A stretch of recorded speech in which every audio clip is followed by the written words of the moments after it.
Do JC Chileno.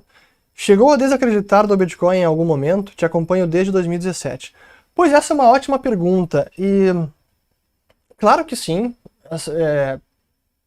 Desde que eu iniciei em 2013 a estudar, a gente vai passando por...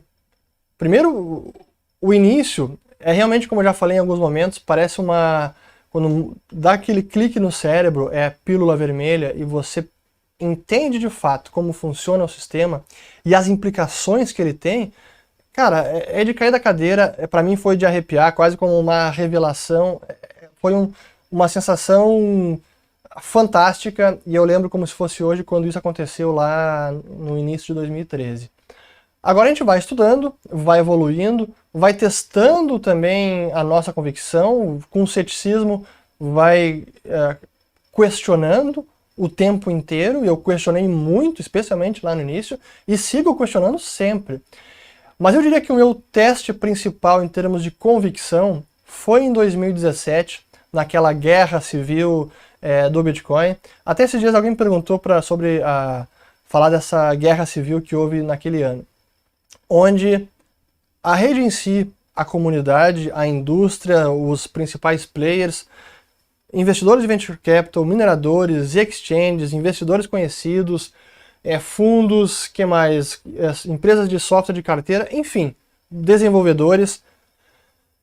Foi um momento onde houve um intenso debate de como escalar o sistema. Tem que aumentar o tamanho do bloco. Pô, mas se aumentar o tamanho do bloco pode minar a descentralização, portanto a segurança da rede. É uma alteração de regra, pode trazer risco para o consenso ou a manutenção do consenso. Como isso vai ser percebido ou vai refletir no preço de mercado, como isso vai ter impacto na mineração, na força computacional.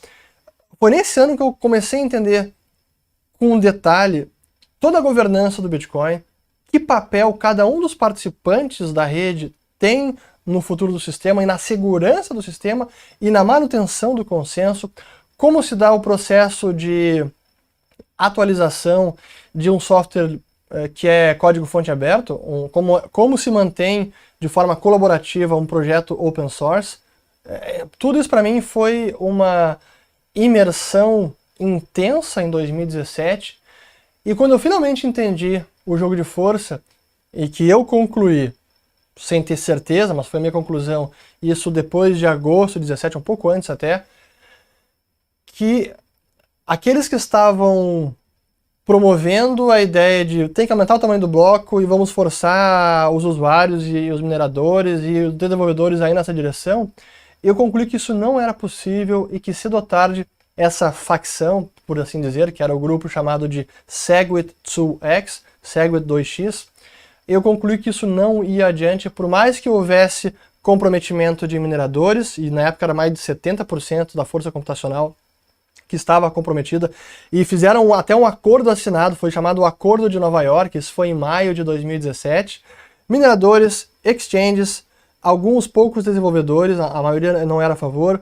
alguns players importantes da indústria, como empresas de hardware, de carteira, como foi a BitGo, alguns investidores importantes, como foi o Barry Silbert, da Grayscale, enfim.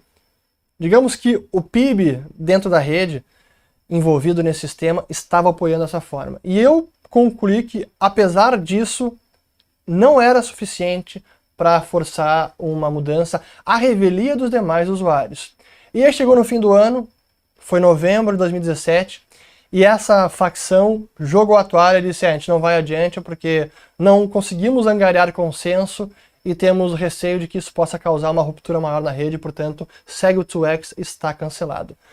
Esse foi o momento que eu tive mais uma virada de chave, que eu percebi que o Bitcoin como uma rede não ia desaparecer tão cedo, e que a sua segurança e a forma como a governança foi estabelecida ao longo dos anos era realmente um sistema muito robusto, se não antifrágil, para usar esse termo. Então esse foi uma resposta longa, mas eu diria que desde então eu passei a duvidar muito menos, ou eu diria que hoje, como é a pergunta, desacreditar, eu diria que eu não desacredito. Isso não quer dizer que o preço não pode cair, pode ter turbulência e tudo mais, mas acho que foi um teste muito grande, foi uma comprovação da antifragilidade da rede, portanto, hoje, se eu desacredito? Não, não desacredito.